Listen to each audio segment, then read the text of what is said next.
దేవుని యొక్క వాక్యంలో నుండి క్రిస్మస్ సందర్భంగా మరి ఈ దినము మత్తయి సువార్త 2వ అధ్యాయం, మత్తయి సువార్త 2వ అధ్యాయము 10వ వచనం నుండి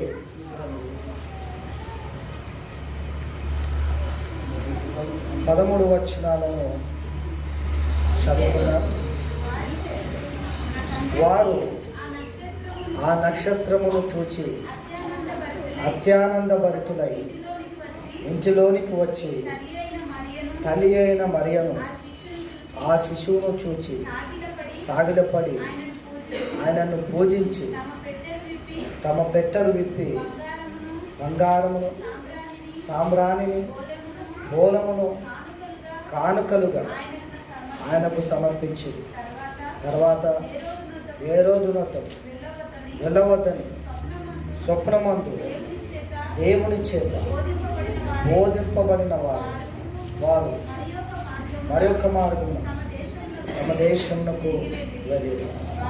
వారు వెళ్ళిన తర్వాత ఇదిగో ప్రభుదూత స్వప్నమందు యోసేపునకు ప్రత్యక్షమై హేరోదు ఆ శిశువును సంహరింపవన్నని ఆయనను వెతకబోచున్నాడు కనుక నువ్వు లేచి ఆ శిశువును ఆయన తల్లిని వెంట పెట్టుకొని ఐగుప్తునకు పారిపోయి నేను నీతో తెలియజెప్పువారు అక్కడనే ఉండుమని అతనితో చెప్పాను. దేవునికి ఇష్టం. చిన్న ప్రార్థన చేసుకొని దేవుని సహాయం అడుగుదాం. ప్రియమైన మా తండ్రి, ఈ సమయంలో నీ వాక్యం ధ్యానిస్తుండగా నీ వాక్యం అనుగ్రహించి మాతో మాట్లాడి ఈ సందర్భంలో ప్రభువా నీ వాక్యం చేత అందరిని ఆశీర్వదించమని యేసు నామమున అడుగుచున్నాము తండ్రి. దేవుణ్ణి స్తుతిస్తూ ఉన్నాను. మరొకసారి మీ అందరికీ కూడా యేసుక్రీస్తు నామంలో క్రిస్మస్ శుభాకాంక్షలు తెలియజేస్తూ ఉన్నాను. దేవుని బిడ్డలారా, ఇక్కడ మనము 3 జ్ఞానుల గురించి చూస్తూ ఉన్నాం. తూర్పు దేశం నుండి జ్ఞానులు బయలుదేరి వారి గ్రంథంలో రాయబడిన ప్రకారంగా వారు నక్షత్రమును చూసి ఒక విషయాన్ని గుర్తించినారు. ఆ నక్షత్రము చూసి ఏం గుర్తించినారంటే లోకరక్షకుడు భూమి మీద పుట్టబోతున్నాడని దేవుని బిడ్డలారు వారి గ్రంథముల ప్రకారం తెలుసుకొని ఆ నక్షత్రము అంటే లోకరక్షకుడు పుట్టు సమయమున ఆ నక్షత్రము ఆకాశంలో వస్తుంది వెలుస్తుంది అని వారి గ్రంథాలు రాయబడిన ప్రకారంగా అది చూసి ఈ జ్ఞానులు ఆ లోకరక్షకుని చూడడానికి ప్రయాణము చేస్తారన్నమాట. దాదాపుగా 2-3 సంవత్సరాలు ప్రయాణము చేస్తారు ఒంటరి మీద. ఒక దేశం నుండి ఇంకో దేశానికి ప్రయాణము చేస్తారు. అయితే ఇక్కడ మనం చూస్తూ ఉన్నాము, వీరు ప్రయాణం చేయడానికి ఇంకొక కారణం కూడా ఉంది. అంత చక్కగా వారు ప్రయాణం చేయడానికి బైబిల్ ఏమంటుందంటే నక్షత్రము వారిని నడిపిస్తూ ఉన్నది. ఏం చేస్తుందండి? నక్షత్రము వారిని నడిపిస్తూ ఉన్నది. వారు యెరూషలేమునకు వచ్చి అక్కడ ఆగిపోతారు. అక్కడ నక్షత్రం వారికి కనబడకుండా అయిపోతుంది. అప్పుడు ఆ యెరూషలేములో హేరోదు రాజు దగ్గరికి వెళ్తారు. హేరోదు రాజు దగ్గర విచారణ చేసినప్పుడు బెత్లెహేములో రక్షకుడు పుట్టునని గ్రంథాలు తెలియజేస్తున్నారని తెలుసుకొని అక్కడ నుండి మరలా వాళ్ళు ఏం చేస్తారంటే రక్షకుని దగ్గరికి వస్తారు. వారు అక్కడి నుండి బయటికి రాగానే, హేరోదు భవనం నుండి బయటికి రాగానే తిరిగి ఆ నక్షత్రము అక్కడ వెలిసినట్టుగా తిరిగి వారికి నక్షత్రం కనబడినప్పుడు బైబిల్ ఏమంటుందంటే వారు అత్యానంద భరితులైరి. దేవునికి మహిమ కలుగుగాక. హల్లెలూయా. ఆ నక్షత్రము వారి నేరుగా ఎక్కడికి నడిపిస్తుందంటే ఆ శిశువు ఉండిన చోటుకు నడిపించి అక్కడ నక్షత్రము ఆగిపోతుంది. అంటే యేసు ప్రభు ఎక్కడైతే ఉన్నాడో అక్కడ ఆయన పైన నిలిచి అక్కడ ఆగిపోతుంది. వారిని నేరుగా ఎక్కడికి నడిపిస్తుంది నక్షత్రము? యేసు ప్రభు దగ్గరికి నడిపిస్తుంది. అప్పుడు బైబిల్ ఏమంటుందంటే వారు లోనికి వచ్చి మరియను ఆ శిశువును చూచి నమస్కరించి వారు ఆరాధిస్తారు. హల్లెలూయా. ఏం చేసినారండి వారు అక్కడ? ఏం చేసినారు ఒకసారి చూడండి.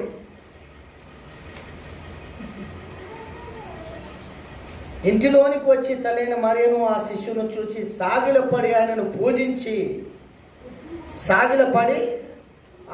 పూజించి బైబిల్ ఏమంటుందంటే తమ పెట్టెలు విప్పి బంగారమును సామ్రాణిని బోలమును కానుకలుగా ఆయనకు సమర్పించిరి. దేవునికి మహిమ కలుగుగాక. దేవుని బిడ్డలారా, బైబిల్లో మనం చూస్తూ ఉన్నాం, యోసేపు ఆ యొక్క తల్లిని శిశువును చూచి తమ పెట్టెలు విప్పి వారు యేసు ప్రభు దగ్గర వారి కానుకలను సమర్పిస్తూ ఉన్నారు. ఈ దినము ఈ కానుకల గురించి ధ్యానించాలని నేను ఆశపడుతూ ఉన్నాను. నక్షత్రం గురించి ఒక మాట చెప్పి తర్వాత కానుకల దగ్గరికి నేను వస్తాను. నక్షత్రం గురించి మనము చూసినట్లయితే నక్షత్రము నడిపించే నక్షత్రముగా మనం చూస్తూ ఉన్నాం. నక్షత్రము ఇది మామూలు నక్షత్రం కాదు. దేవుడు ప్రత్యేకంగా ఈ సందర్భం కొరకు యేసు ప్రభు కొరకే ఆయన దానిని కలుగజేసినట్టుగా మనం చూస్తూ ఉన్నాం. అయితే ఈ నక్షత్రము పుట్టినప్పుడు ఈ నక్షత్రము జ్ఞానులను ఎక్కడికి నడిపించిందంటే తూర్పు దేశము నుండి వస్తున్న ఈ జ్ఞానులను ఆ శిశువు ఉండిన చోటుకు నేరుగా నడిపించినట్టుగా మనం చూస్తాం. హల్లెలూయా. కాబట్టి దేవుని యొక్క వాక్యములో మనం చూస్తూ ఉన్నాం. దేవుని బిడ్డలారా, నక్షత్రము యేసు ప్రభు దగ్గరికి నడిపించింది. నక్షత్రము ఎక్కడికి నడిపించింది? యేసు ప్రభు దగ్గరికి నడిపించింది. అయితే దేవుని బిడ్డలారా, ఈ నక్షత్రం ద్వారా మనం నేర్చుకోవాల్సిన విషయం ఏంటంటే బైబిల్ ఏమంటుందంటే ఎందరైతే మరి దేవుని వైపు మనుషులను తిప్పుతారో వారు నక్షత్రం వలె ప్రకాశించుదురు అని వాక్యం సెలవిస్తుంది. ఆ యేసు ప్రభు దగ్గర నడిపించిన నక్షత్రము ఈ దినము నీవు నేను కావాలని దేవుడు ఆశపడుతూ ఉన్నాడు. హల్లెలూయా. నీవు కూడా అనేకులను ప్రభువు వద్దకు నడిపించే నక్షత్రముగా మారాలని దేవుడు ఆశపడుతున్నాడు. మన జీవితంలో కొంతమందినైనా నిజములోనికి, నిజమైన మార్గంలోనికి, రక్షణలోనికి నడిపించాలని వాక్యము సెలవిస్తూ ఉంది. పాప విమోచనలోనికి నడిపించాలని దేవుడు ఆశపడుతూ ఉన్నాడు. చీకటి నుండి వెలుగులోనికి నడిపించాలని దేవుడు ఆశపడుతున్నాడు. ఎందుకంటే లోక రక్షకుడు పుట్టినాడు కాబట్టి. ఎవరు పుట్టిరండి? లోకానికి రక్షకుడు. నీకు ఒక్కరికి రక్షకుడు కాదాయన. ఒక గోత్రానికి, ఒక మతానికి చెందినోడు కాదాయన. ఆయన ప్రపంచానికి చెందినోడు. ప్రపంచంలో ఉన్న ప్రతి గోత్రానికి చెందినవాడు. ఈ సత్యం తెలియక ఈ దినము పొరపాటు చేస్తున్నారు. కానీ దేవుడే మానవుని రక్షించడానికి మానవ స్వరూపం ధరించిండు అని బైబిల్ చెప్తాం. ఎందుకు మానవ స్వరూపం ధరించిండు? ఎందుకంటే నీ పాపము నుండి, నా పాపం నుండి రక్షించడానికి. దేవుని బిడ్డలారా, దేవుడు మనం తయారు చేసి మనం దేవుని తయారు చేయడం ఆలోచన చేసుకో. మనం చేసిన వాటిలో దేవుడు ఉన్నాడు, కానీ దేవుడు చేసిన హృదయంలో ఉండాలని దేవుడు ఆశపడుతూ ఉన్నాడు. ఆయనకి ఏమి ఇచ్చే అవసరం లేదు. హృదయంలో నమ్ముకుంటే నీకు పాప క్షమాపణ, రక్షణ దేవుడిస్తూ ఉన్నాడు. రక్షణ, పాప క్షమాపణ నువ్వు పైసలతో సంపాదించుకోలేవు, భక్తితో సంపాదించుకోలేవు, నీ అంతా నువ్వు ఏది సంపాదించుకోలేవు. కానీ అది దేవుడిస్తున్న ఉచితమైన కృప అని బైబిల్ చెప్తాము. ఆయన నమ్ముట ద్వారా ఆయన ఉచితముగా పాప క్షమాపణ, రక్షణ దేవుడు అనుగ్రహిస్తున్నాడు. ఈ పాప క్షమాపణ, రక్షణ అందరూ పొందేలాగున, ప్రతి ఒక్కరు పొందేలాగున మనం అందరము కూడా నక్షత్రం వలె ఉండాలని దేవుడు ఆశపడుతున్నాడు. ఎందుకంటే నక్షత్రము దేశం కాని దేశం నుండి జ్ఞానులను తీసుకొని వచ్చి రక్షకుని చూపెట్టింది. హల్లెలూయా. ఆ నక్షత్రము ఎవరో కాదు, నేను నువ్వే అని వాక్యానుసారంగా మనం చేస్తూ ఉన్నాను. నేను నువ్వే ఆ నక్షత్రమై ఉన్నాం. ఈ దినాల్లో నీవు నేను ఆ నక్షత్రం వల్ల పని చేయాలని దేవుడు ఆశపడుతూ ఉన్నాడు. రెండోదిగా మనం గమనించినట్లయితే ఆ జ్ఞానులు వచ్చి దేవుని ఆరాధించి, ఏమంటే వాళ్ళ ఆరాధనలో చాలా మీనింగ్ ఉంది, అర్థం ఉన్నది. వాళ్ళకు తెలుసు ఆయన ఎవరు అని, వాళ్ళకు తెలుసు ఆయన ఎందుకు పుట్టిండు అని, వాళ్ళకు తెలుసు ఆయన ఏం చేయబోతున్నాడని. కాబట్టి వారు 3 రకాల కానుకలను తీసుకొని వచ్చినారు. ఎంత గొప్ప విషయం చూడండి. నిజమైన జ్ఞానులు అండి వీరు. ఎవరిలో నిజమైన జ్ఞానులు. ఎందుకంటే బైబిల్ ఏమంటుందంటే, దేవుని బిడ్డలారా, వారు అందరు బంగారం తీసుకురాలి, అందరు సాంబ్రాన్ని తీసుకురాలి, అందరూ ముగ్గురు కలిసి బోనం తీసుకురాలి. ఒక్కొక్కరికి దేవుని ప్రణాళిక చొప్పున దేవుని అర్థం చేసుకున్నారు కాబట్టి, ఈయన ఎవరో తెలుసుకున్నారు కాబట్టి వారు బంగారాన్ని, సాంబ్రాణిని, బోలమును తీసుకొని వచ్చినారు. బంగారం దేనికి గుర్తు? మొట్టమొదట మనం చూసినట్లయితే యేసు ప్రభుకి ఎందుకు బంగారం సమర్పించినారు? మనం చూస్తే బంగారము కింగ్షిప్కి గుర్తు, అంటే రాజరికానికి గుర్తు అన్నమాట. బంగారము రాజులకు గుర్తు. అంటే ఈ జ్ఞానులకు ఏమర్థమైందంటే, పుట్టినవాడు రాజులకు రాజు అని అర్థమైనది. హల్లెలూయా. బైబిల్ ఏమంటుందండి? ఆయన రాజులకు రాజును, ప్రభువులకు ప్రభునై ఉన్నాడు. చూడండి, ఆనాడు అన్యులైన ఆ యొక్క జ్ఞానులు గుర్తించి బంగారమును తీసుకొచ్చి సమర్పించినారు. ఎందుకంటే, అయ్యా నువ్వు రాజువు కాబట్టి. ఏంటంటే, నీవు రాజువు కాబట్టి.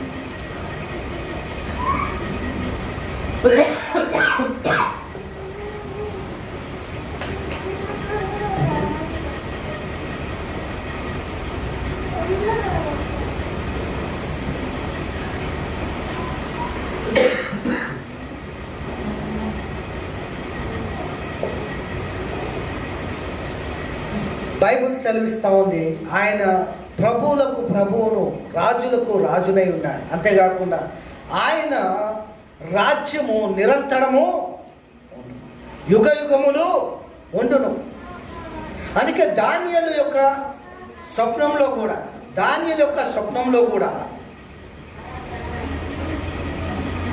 నెబుకద్నెజర్ యొక్క స్వప్నంలో అదే కనిపిస్తుంది. అతని విగ్రహం పగిలిపోయి చివరికి చేతితో చేయబడని రాయి వచ్చి ఆ యొక్క విగ్రహాన్ని పలగొట్టి, ఆ రాయి పెద్ద కొండగా మారిపోతుందని, అది నిత్యము ఉండు ఏళ్తుందని ఆ కళ యొక్క అర్థము దానియేలు చెప్పి ఏం చెప్తాడంటే, రాబో దినాల్లో రాజ్యాలన్నీ కూడా పోయి దైవికమైన రాజ్యం రాబోతుంది, ఆ రాజ్యము నిరంతరం ఉండునని ఆ కళ ద్వారా భావాన్ని దానియేలు తెలియజేస్తాడు. కాబట్టి ఇక్కడ మనం చూస్తూ ఉన్నాం దేవుని బిడ్డలారా, ఏంటంటే ఆయన రాజ్యము నిత్యముండును, ఆయన నిత్యము ఏలువాడు. అందుకే ప్రకటన గ్రంథమును అంటాడు, నేను మరణించి తిని కానీ తిరిగి లేచి తిని ఇదిగో సజీవుడనై ఉన్నాను అని అంటాడు.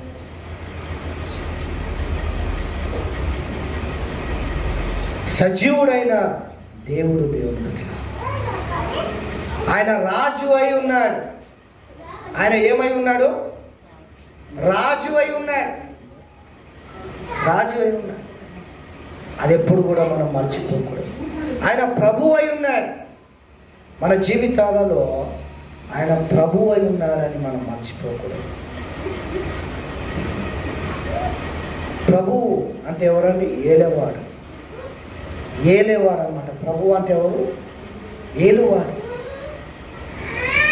మన జీవితానికి ఆయన ప్రభు అయి ఉంటే ఆయన మన ఏల్తాడు అని మనం మర్చిపోకూడదు. మనం ప్రార్థన చేయాలి, ప్రభువా నీవు నా ప్రభువుగా ఉండు అని. అంటే నన్ను, నా కుటుంబాన్ని ఏలు ప్రభువా అని ప్రార్థన చేయాలి. ఆయన యేసుక్రీస్తు ప్రభువు అని ఉన్నాడు. హల్లెలూయా. రెండోదిగా మనం గమనిస్తున్నట్లయితే ఇక్కడ సాంబ్రాణిని మనము చూస్తూ ఉన్నాం. ఏం చూస్తున్నామండి? సాంబ్రాణి దేనికి ఉపయోగిస్తారంటే, దేవుని బిడ్డలారా, దేవుని ఆరాధించుటలో ధూపం వేయడానికి ఉపయోగిస్తూ ఉంటారు. సాంబ్రాణి దేనికి గుర్తు అంటే ఆరాధనకు గుర్తు. దేనికి గుర్తు అండి? ఆరాధన. అంటే ఈయన ఆరాధ్య దైవము అని, ఆరాధనకు యోగ్యుడు అని ఆ జ్ఞానులు గ్రహించినారు కాబట్టి సాంబ్రాణి తీసుకొచ్చి ఆయనకు సమర్పించినారు. హల్లెలూయా. ఆరాధ యోగ్యుడు, పూజింపదగిన వాడు ఎవరు అంటే యేసు ప్రభు. బైబిల్ సెలవిస్తూ ఉంది, ఆయన స్తుతుల మీద ఆసీనుడై ఉన్నాడు. ఏమై ఉన్నాడు? స్తుతుల మీద ఆసీనుడై ఉన్నాడు. స్తోత్రారుడు అని బైబిల్ సెలవిస్తా ఉంది. కాబట్టి నువ్వు ఎవరినైనా ఆరాధించాలంటే ఆ ఆరాధనకు యోగ్యులు ఎవరంటే యేసు ప్రభు అని బైబిల్ సెలవిస్తా. ఎందుకు అంటే నిన్ను రక్షించువాడు ఆరాధనకు, ఆ నరకం నుండి కాపాడువాడు ఆరాధనకు, మరణమును జయించిన వాడు ఆరాధనకు, నీ పాపాలు క్షమించిన వాడు ఆరాధనకు, నిన్ను సృష్టించిన వాడు ఆరాధనకు. బైబిల్ అంటా ఉంది, ఆయన లేకుండా ఏది కలగలేదు, కలిగి ఉన్నదంతయు ఆయన మూలముగానే కలిగెను అని బైబిల్ చెప్తా. ఆయన ఆరాధనకు యోగ్యుడు. ఇంకా ఈ లోకంలో ఎవరు కూడా లేరు, ఎవరు కూడా లేరు. ఆయన ఆరాధనకు యోగ్యుడు కాబట్టి ఆ ధూపం వేయడానికి అన్నట్టుగా వాళ్ళు సాంబ్రాన్ని తీసుకొచ్చి కానుకగా సమర్పించినారు. మరి నిజంగా మనము దేవుని ఆరాధిస్తున్నామని, దేవుని ఆత్మతో సత్యంతో ఆరాధిస్తున్నామా? బైబిల్ ఏమంటుందంటే ఆయనను ఆరాధించి వారు ఎట్లా ఆరాధించాలంట? ఆత్మతో సత్యముతో ఆరాధించాలి. ఆనాడు సాంబ్రాణి ధూపం వలె వేసేవారు ఉదయం సాయంత్రం. ఈనాడు మనము సాంబ్రాణి ఏ విధంగా వేయాలంటే స్తుతుల ద్వారా వేయాలి. ఆయనను ఆరాధించటం ద్వారా అది పొగవలే సాంబ్రాణి దేవుని సన్నిధికి వెళ్ళిపోతుంది. ఆయన ఆరాధ్య దైవం అని జ్ఞానులు గుర్తించినారు. మరి నీవు గుర్తించినవా? ఒకసారి ఆలోచిద్దాం. మూడోది చూసుకొని మనం ముగించుకున్నాం. బోధము దేనికి సాదృశ్యమైన? బోధముతో ఏం చేస్తారు అంటే నిజానికి చనిపోయిన శరీరము పాతి పెట్టడానికి సిద్ధపరుస్తుంది.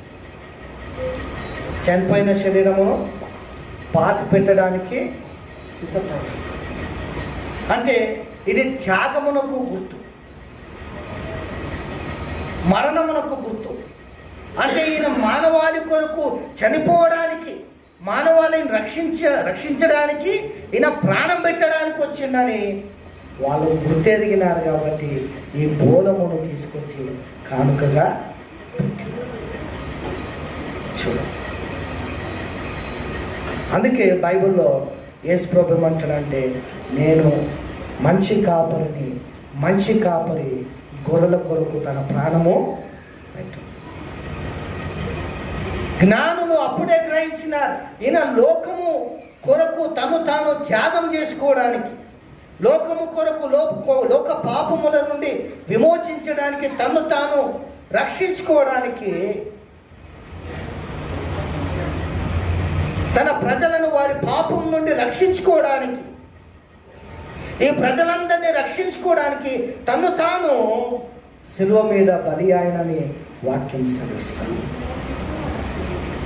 తను తాను బలైపోయిన తన ప్రజల్ని రక్షించుకోవడానికి, తను తాను రక్షించుకోవడానికి కాదు, తన ప్రజల్ని రక్షించడానికి.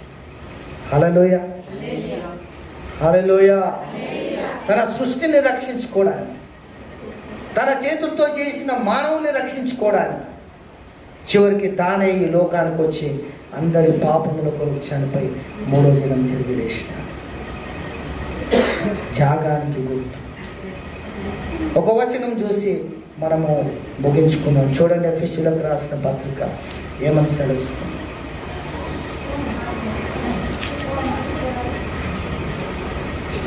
ఎఫెసీయులకు రాసిన పత్రిక 5:2 వచనం చూడండి. క్రీస్తు మిమ్మును ప్రేమించి పరిమళ వాసనగా ఉండుటకు మన కొరకు తను తాను దేవునికి అర్పణముగాను బలిగాను అప్పగించుకొనెను. చూడండి, బైబిల్ ఏమంటుందంటే మన కొరకు బలిగాను అర్పణముగాను ఆయన అప్పగించుకొనెను అని వాక్యం సెలవిస్తాం. నీ కొరకు నా కొరకు ప్రాణం పెట్టేవారు ఎవరు లేరు. సొంత వాళ్ళు కూడా ప్రాణం పెట్టలేరు. కానీ యేసు ప్రభు నిన్ను రక్షించడానికి, నిత్య అగ్ని నుండి, నిత్య నరకం నుండి నువ్వు నశించిపోకుండా నిన్ను రక్షించడానికి ఆయన ఈ లోకానికి వచ్చి ఆయన నీ కొరకు నా కొరకు ప్రాణం పెట్టింది. నన్ను విమోచించడానికి ఆయన ప్రాణం పెట్టింది. నీకు నాకు నిత్య జీవం ఇవ్వడానికి ఆయన ప్రాణం పెట్టింది. ఈ సత్యము వారు గ్రహించి ఈయన మా కొరకు చనిపోబోతుందని, ఈయన శరీరమును సిద్ధపరచాలని, ఈయన సమాధిని సిద్ధపడుటకు, సమాధి చేయడానికి శరీరం సిద్ధపరచుటకు బోలమును వారు తీసుకొచ్చినారు. ఎంత గొప్ప జ్ఞానం అండి, ఎంత గొప్ప జ్ఞానం. దేవుని గ్రహించిన జ్ఞానులు, దేవుని గ్రహించిన జ్ఞానులే జ్ఞానులు. దేవుని గ్రహించని ఎంత జ్ఞానం ఉన్నా అది బుద్ధిహీనత అని వాక్యం సెలవిస్తాం. బుద్ధిహీనుడు దేవుడు లేడని చెప్పుదురు అని బైబిల్ చెప్తాం. నిజమైన జ్ఞానం ఏం తెలుసా? నిజమైన జ్ఞానము దేవుణ్ణి గుర్తించుటయ్యే. హల్లెలూయా, హల్లెలూయా. యెహోవా యందు భయభక్తులు కలిగి ఉండుటయే జ్ఞానమునకు. దేవుని దగ్గరికి నడపని జ్ఞానం వ్యర్థమే. ఈ దినము ఎంతో జ్ఞానం ఉంది, కానీ ఆ జ్ఞానం ప్రజల్ని నాశనం చేస్తుంది తప్ప జీవింపజేస్తలేదు. అవునక జ్ఞానము ఎంతో ఉంది, కానీ మనిషి తను తానే నాశనమైపోవడానికి జ్ఞానం పనికి చేస్తూ ఉంది ఈ దినాల్లో, కానీ జీవింపజేయడానికి పనిచేయటం లేదు. ఈ దినం చూడాలి, యుద్ధం వస్తే ప్రపంచమే వణికిపోతుంది. మనిషి జ్ఞానంతో సృష్టించిన అణుబాంబులు ఈ దినం చివరన పిలుస్తున్నాయి నాశనం చేయడానికి. దేవుడు లేని జ్ఞానం చాలా భయంకరమైనది. అది నాశనానికి నడిపిస్తుంది. నిజమైన జ్ఞానులు, ఎందుకంటే దేవుని గ్రహించగలిగిన వారి జీవితంలో సంపూర్ణంగా దేవాది దేవుని గుర్తెరిగి గ్రహించి రక్షింపబడినారు. మరి ఈ దినము నీ జ్ఞానం ఏం చేస్తావు? నీ జ్ఞానం దేవుడు లేడని చెప్తుందా? నీ జ్ఞానం దేవుడు ఉందని చెప్తుందా? నీ జ్ఞానం నిజదేవుని గుర్తిస్తున్నదా, లేక మూర్ఖంగా ప్రవర్తిస్తున్నదా? ఒకసారి పరీక్షించు. మూఢ జ్ఞానం మంచిదిగా, మూర్ఖత్వం అంతకంటే మంచిదిగా. మనము సరి చేసుకోవడం మంచిది. జ్ఞానులను చూసి ఈ దినం మనం నేర్చుకోవాల్సింది ఏంటంటే, ఆ జ్ఞానులు ఆ దినము నిజముగా లోకరక్షకుడు పుట్టినప్పుడు గుర్తెరగగలిగినారు. విచిత్రమైన విషయం ఇది చెప్పి నేను ముగిస్తానంటే, యెరూషలేములో ఉన్న జ్ఞానులు గ్రహించలేకపోయినారు. యెరూషలేములో ఉన్న ధర్మశాస్త్రము చదువుతున్న ఆ యోధులు గ్రహించలేకపోయినారు. కానీ ఏదో వేరే దేశం నుండి వస్తున్న తూర్పు దేశం జ్ఞానులు వారి గ్రంథంలో చూసి లోకరక్షకుడు పుడుతుండని ఆయనను వెంబడించినారు. హల్లెలూయా. నక్షత్రమును వెంబడించి ఆయనను చూడగలిగినారు. అదే పట్టణంలో, అదే యెరూషలేములో ఉన్న జ్ఞానులు, ధర్మశాస్త్ర ఉపదేశకులు అది గ్రహించలేకపోయినారు. అందుకే ఆయన సిలువ వేసి చంపేసినారు. దేవుని బిడ్డలారా, ఈ దినము నీ జ్ఞానము దేవుని చంపేస్తున్నదా, లేకపోతే నీ జ్ఞానము దేవుని దగ్గరికి నడిపిస్తుందా? ఒకసారి పరీక్షించుకో, ప్రార్థన చేసుకో. కళ్ళు మూసుకున్నట్లయితే ప్రార్థన చేసుకున్నాం. ప్రియమైన మా తండ్రి, కృప కలిగిన దేవా, ఈ దినము నాయన నక్షత్రం వలెను, జ్ఞానుల వలెను మేము ఉండుటకు సహాయం చేయండి. మా జ్ఞానము ప్రభువా నశింప జీవునది కాకుండా ప్రభువా నాయన జీవింప జీవునదిగా, జీవమును కనుగొనేదిగా, ఇదిగో ప్రభువా నీ వద్దకు నడిపించేదిగా మా జ్ఞానం ఉండుటకు సహాయం చేయమని. ఏ విధంగా జ్ఞానులు నిన్ను తెలుసుకున్నారో ఈ దినము లోకం కూడా నిన్ను తెలుసుకోవడానికి నాయన కృప చూపమని. కూడిన బిడ్డలందరూ కూడా జ్ఞానం కలిగి నువ్వు ప్రభుల ప్రభు అన్నాయన, నువ్వు రాజులకు రాజు అన్నాయన, ఆరాధనకు యోగ్యుడు అని, ఇదిగో మా కొరకే ఈ లోకంలో పుట్టినావని, మమ్మల్ని రక్షించడానికే చనిపోయి పాప విమోచన కలుగజేసినావని, రక్షణనిచ్చినావని, మూడో దినం తిరిగి లేచి తిరిగి రానై ఉన్నావని గ్రహించి నేను మహిమపరిచే బిడ్డలుగా, నీ మార్గంలో నడిచే బిడ్డలుగా మా అందరినీ చేయమని, ఈ యొక్క వాక్యం వింటున్న బిడ్డలందరినీ దీవించమని యేసు నామం అడుగుచు ప్రార్థిస్తున్నాము తండ్రి. హల్లెలూయా.